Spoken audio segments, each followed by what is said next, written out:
A contabilidade de igrejas e congregações precisa cumprir uma série de normas da legislação fiscal. Verdade, embora existam mitos de que igreja não paga imposto, que não precisa declarar imposto, isso não é verdade. Entidades sem fins lucrativos também precisam prestar conta, sim, com a Receita.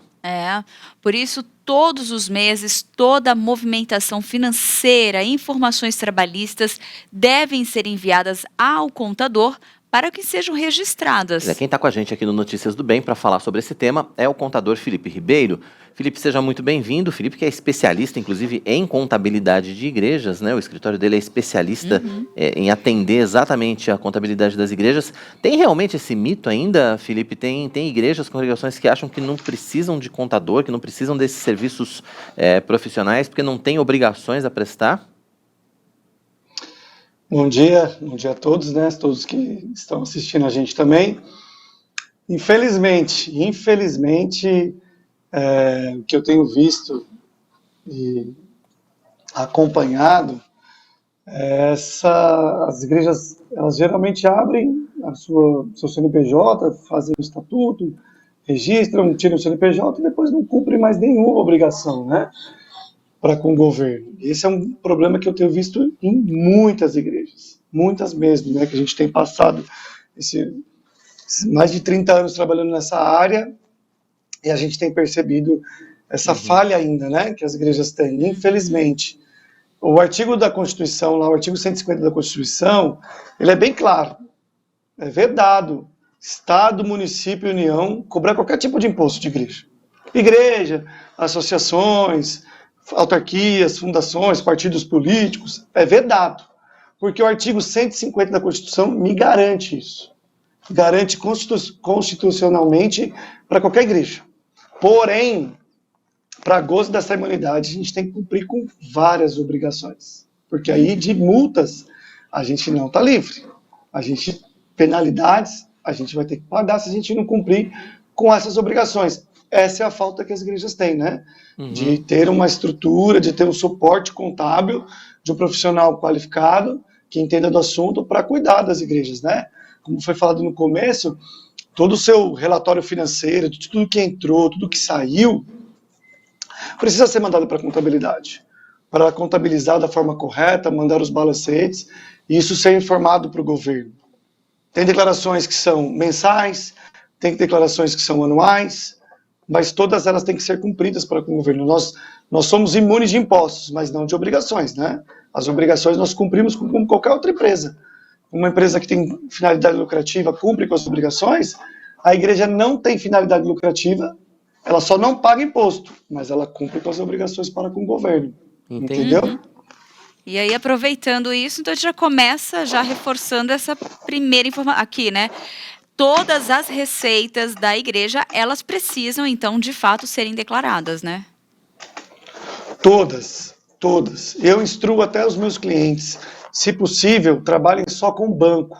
Todo o dinheiro que entrar na igreja, no dízimo, no domingo, vai lá, a diaconia recolhe, faz o relatório, deposite todo o dinheiro no banco.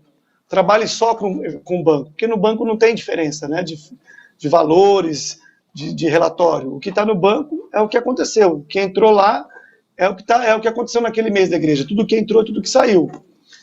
Porém, o grande problema que as igrejas enfrentam não é receber o dinheiro, porque receber o dinheiro é fácil. Entra o dinheiro, seja ele pagando as contas com dinheiro ou no banco, é cumprir com as obrigações de tudo que a igreja for gastar, tudo, quando eu digo tudo, é tudo, com um documento fiscal, um documento legal, porque a igreja, ela acaba sendo fiscal do governo, né? Como ela não paga imposto de nada do que ela recebe, se ela receber 10 mil, 100 mil, 1 milhão, o que ela receber de oferta de dízimo, ela não paga nada de imposto. Porém, tudo que ela vai gastar, ela tem que comprar com o documento fiscal para que gere imposto para o governo e o governo arrecade. E aí, quando a gente então, tudo tem que ser com documento legal. E aí, quando a gente fala em documento fiscal, a gente está falando de nota fiscal mesmo, né? Quais são os documentos nota aceitos fiscal. Quais são os documentos aceitos e os documentos não aceitos quando as igrejas vão fazer essa prestação de conta, Felipe? Então, o que é muito prático, assim, tem os recibos de pagamento dos pastores, né, que são recibos à parte que tem que ser feitos legalmente, desconto de imposto de renda quando necessário. Como qualquer trabalhador normal, o pastor, ele também paga imposto. Existiam aquelas lendas de governo, não, porque o pastor não precisa pagar imposto. Alguns já me ligaram, não, porque não paga. Eu falei assim, irmãos, qualquer trabalhador vai pagar imposto. O pastor, ele não é uma profissão. Então ele recebe uma ajuda de custo, mas a Receita Federal lá fala para mim nas suas normativas de imposto de renda que qualquer ajuda de custo é passível de imposto de renda. Então o que o pastor recebe tem que fazer o recibo, descontar um imposto e a igreja recolher esse imposto porque é ela que paga. O pastor, então, ela desconta dele. Não é a igreja que está pagando imposto, é descontado do pastor o imposto recolhido. Notas fiscais, ticket fiscal, cupom fiscal, a DANF, tudo isso é documento legal. Lembrando que todo documento da igreja tem que estar em nome da igreja. Então, se o irmão, alguém for comprar alguma coisa para a igreja e pedir reembolso, é muito importante citar isso, jamais você pode comprar no seu CPF. Você vai comprar no CNPJ da igreja para a igreja lhe reembolsar. Porque a igreja paga despesas da igreja, não de terceiros. Então, vamos dizer que, sei lá, precisa comprar revistas para a escola dominical, que é o comum da igreja lá, vai lá na editora comprar as revistas, a nota fiscal vai comprar em nome da igreja. Leva para o tesoureiro faz o reembolso e lança na contabilidade. Sempre em nome da igreja a despesa. Nunca, jamais em nome de pessoa física, né? As despesas podem sair. Uhum. E quais seriam as contribuições, né, obrigatórias da igreja? Então, as obrigações que a gente chama, além do balancete mensal, que foi comentado no começo, que é todo o relatório financeiro da igreja de entrada e saída tem que ser contabilizado de forma correta, a igreja tem uma série de declarações para entregar, DIRF, DCTF, CAGED, o E-Social, RAIS, EFD, ECF, ECD, e aí eu vou colocar 3 pontinhos, porque a gente nunca sabe que o governo vai aumentar, né? O governo vai inventando as coisas e a gente tem que estar estudando sempre para estar cumprindo com as obrigações. Então, são diversas obrigações. O E-Social está cada vez mais fechando, né, apertando, tanto as empresas como as igrejas que têm funcionários precisam estar cumprindo com diversas obrigações. Então, é extremamente importante. Nenhuma igreja pode existir com o seu CNPJ fisicamente e civilmente, sem ter um contador por trás cuidando dela. É impossível porque você precisa de um profissional para entregar tudo isso que eu falei. Uma pessoa comum que não tem...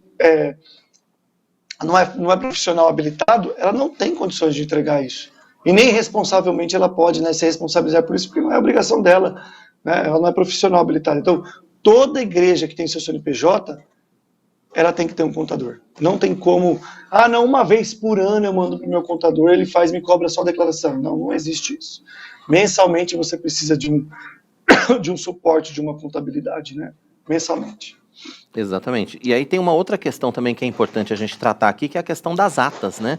Porque, enfim, tem eleição, tem registro de ata, isso também tem que fazer parte, isso também faz parte das obrigações das igrejas, né, Felipe? Isso, Roberto, é um problema que, eu vou falar para você que não é 100, mas uns 90% tem problema com isso. Infelizmente, porque, pelo menos na IPB, né, obviamente, eu trabalho com a IPB, com a Assembleia, com batistas, com outras denominações cristãs, mas na IPB especificamente, a eleição no conselho é anual. Todo ano a gente tem eleição. Sabemos que o pastor é o presidente, mas os outros pares, né, vice, secretário, tesoureiro, tem que ser eleito. E todo ano a gente tem que levar isso em cartório, registrar em cartório. Mesmo que seja a mesma diretoria, o mesmo pastor, o mesmo vice, todo ano tem que levar. Por quê? Porque senão a gente tem conta que trava, porque eu não tenho ata, eu não consigo comprar um certificado digital.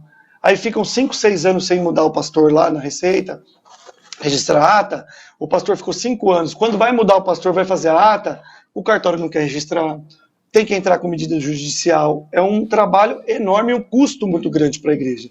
Então as igrejas fiquem atentas, seja da IPB, seja Batista, seja Assembleia, consulte o seu estatuto, porque lá no seu estatuto fala de quanto em quanto tempo essa eleição tem que ser feita. Anualmente, de 2 em 2, de 3 em 3, de 4 em 4. O seu estatuto vai te dar a ordem do que tem que ser feito.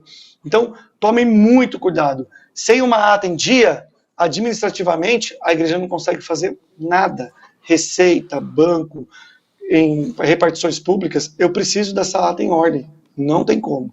Isso é muito importante. Não só a sua ata, como desde 2005, a gente teve uma reforma no Código Civil, e todas as igrejas que têm o seu estatuto antes de 2005 precisam fazer a reforma do seu estatuto, né, para os dias atuais. Então, eu aconselho toda a igreja que tem o seu CNPJ antes de 2005, procurar um contador, procurar um profissional, procurar um advogado que mexe com essa parte estatutária para fazer a reforma no seu estatuto, né, e se adequar às normas vigentes atuais. Pois é, e aí, Felipe, como você disse, né, é impossível um conselho ou uma administração de igreja pensar em fazer tudo isso sem contar, obviamente, com o trabalho de um contador especializado. A dúvida esse trabalho pode ser todo feito online? É possível, por exemplo, uma igreja de outra região do Brasil contratar, por exemplo, o seu escritório aqui em São Paulo? Como é que funciona isso? Perfeitamente possível, né, Humberto? Graças a Deus, assim, a gente tem trabalhado nesse sistema de atendimento online, e com a pandemia aconteceu toda essa questão a parte online ficou mais forte ainda, né? Receita Federal, prefeituras tiveram que se adequar ao sistema online, porque estavam todas fechadas e as igrejas, não só as igrejas, como todas as empresas precisavam emitir seus impostos, pagar seus tributos, e a prefeitura teve que a receita era um pouco mais adiantada, mas as prefeituras eram mais atrasadas. Hoje elas estão todas mais equipadas. Eu tenho clientes, Roberto, no Brasil inteiro, desde do sul até o norte e nordeste do país, que a gente atende, todo o suporte, todo o know-how do escritório é passado, hoje telefone, internet, WhatsApp, e todo esse sistema online da Receita permite a gente dar essa assessoria para quem está mais longe. E o custo não é diferente de uma igreja que está aqui em São Paulo comigo, com uma igreja que está no norte do país, no nordeste, o custo é o mesmo para o escritório e para a igreja, ela não vai ter uma despesa a mais porque ela está longe, né? Então essa parte toda online permite a gente dar essa assessoria para igrejas no Brasil inteiro, né? E dar esse suporte que é bacana para as igrejas terem uma contabilidade especializada, seja eu, seja um outro especialista também, que eu conheço alguns, né, que trabalham só com a igreja, né? Que dão esse suporte diferenciado para a igreja. Não trata a igreja como empresa, trata a igreja como uma igreja como ela deve ser tratada, né? De forma diferenciada. Exatamente. Muito bom, Felipe. Gostaria que você deixasse seus contatos para quem quiser conhecer o teu trabalho ou mesmo até se aprofundar ou contratar. Alguma igreja, né? Algum responsável, né? Por alguma igreja que esteja assistindo a gente ou que vai assistir ainda, né? Essa entrevista aqui online. Esteja com alguma dúvida, né? Exato. Precisando de